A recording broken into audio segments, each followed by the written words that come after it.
Силер эмне десеңер, биз силер тараптабыз.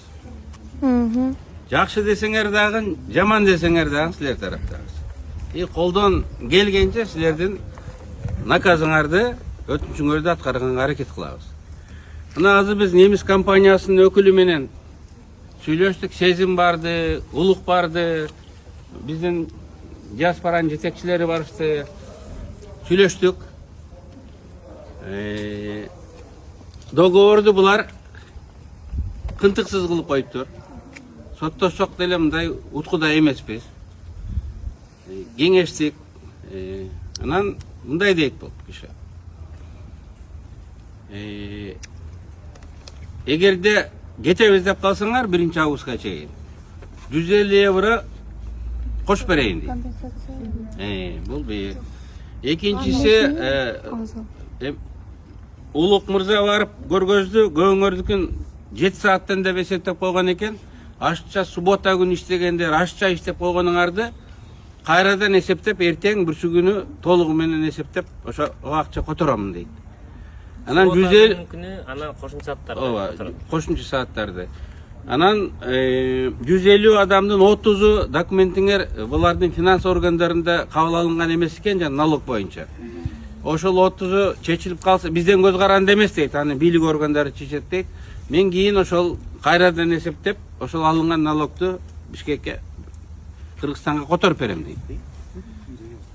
Анан эми азыр мен эсептеп айта албайм, бирок бир 500 евродан кем эмес мындай кошулуп калат экен. Арты 500 алды 900 еврога чейинчи.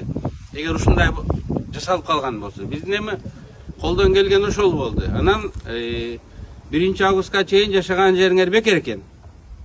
Анан кете албай калгандар болсо ошого чейин, анткени билет ар кандай да, кымбат билет, арзан билет дегендей. Анда канчасына чейин деди, 10 чейин? 5-6 эми билет. 5-6 күн билет алсаңар, ошо билет алганга чейин бул жерде да бекер өзүбүз төлөп турайлык дейт. Жумушу жокто. Жумушу жокто. Анан жок, жумуш таап мен кетем десеңер, документиңерди колуңарга 1-2 күнүн ичинде берем дейт. Эгер өзүңөр табылып калсачы, 1-2 күнүн ичинде жасап берем дейт.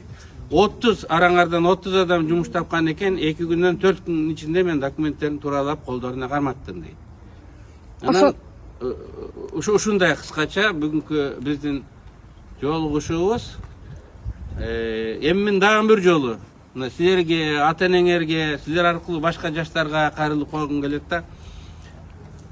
Договорду жакшы караш керек. Анан эптеп жетип алсак, анан ар жагыдан Кудай айтканы болор деген логика менен бул жакка келбеш керек. Эгер андай логика менен келсең, анда ошого чыдаш керек. Мен билем, мага да көп чыгышат. Эптеп кирип алсаң нар жагы анан бир нерсе болуп кетер деп деген логика менен жүргөндөр дагы көп. Анан мен албетте мен көрдүм, жашаган жерим мындай жакшы эмес. Силер жакшы эмес десеңер, мен жакшы эмес деп айтам. Башкача айтышым мүмкүн эмес. Бирок анткени ата-энелер да угуп турат да. Бул жерде болгарлар жашап атыптыр, бул жерде румундар жашап атыптыр, бул жерде украинецтер жашап атыптыр, бул жерде арабтар жашап атыптыр, бул жерде түрктөр жашап атыптыр. Анан кийин баарына бирдей шарт. Алардын корпусу жакшы, кыргыздарды жаман корпуска киргиздин деп мен доомат кое алган жокмун. Анан болгону ушул дейт булар да. Мындан жакшы жерлерди көргөн мен. Эмне үчүндүр ушул Эсенгидан келгендерди ушундай жерге, ушул шаарда ушундай жерде жайгашып калыптыр. Бул бир заводтуку дейт. Ошондон алышыптыр.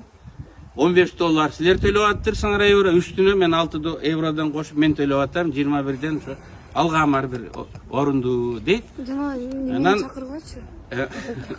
анан эми ушундай. Мен кетем, бирок сезим менен улук мырзага консулдун телефонун бердик. Тизмеңерди алабыз. Ким кеттиңер, ким калдыңар, мындай байланышып турайлы. Колдон келген жардамды беребиз. Анан биз кетип калсак, бул жерде биздин диаспоранын өкүлдөрү бар экен. Айтырбай эле өзүлөрү келип калды. Алар дагы суранабыз мындай жардам берип турат. Мен күнүгө келе албайм, булар жакыныраак.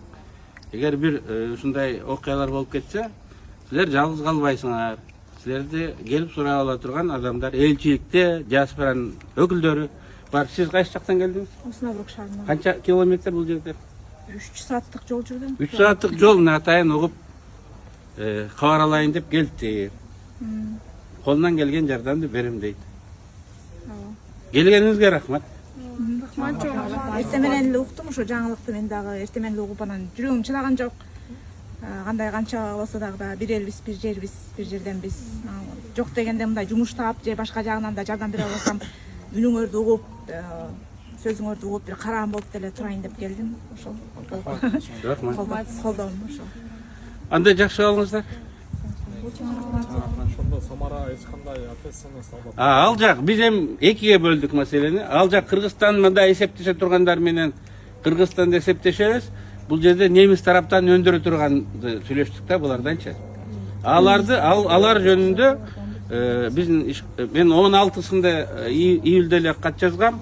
Дагы жазам, талапты биздин укук коргоо органдары, эмгек министрлиги жана башка көзөмөлдөй турган органдар күчөтүш керек. Кошумча талаптарды кийинки жылкыга ушундай болуп калбас үчүн кошумча талаптарды коюш керек.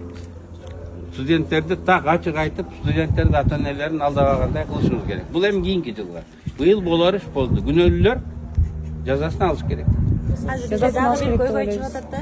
Наркы 18-үйдү бошотуп койгула деп атат. Азыр башка бирөөлөр мындай брондоп коюш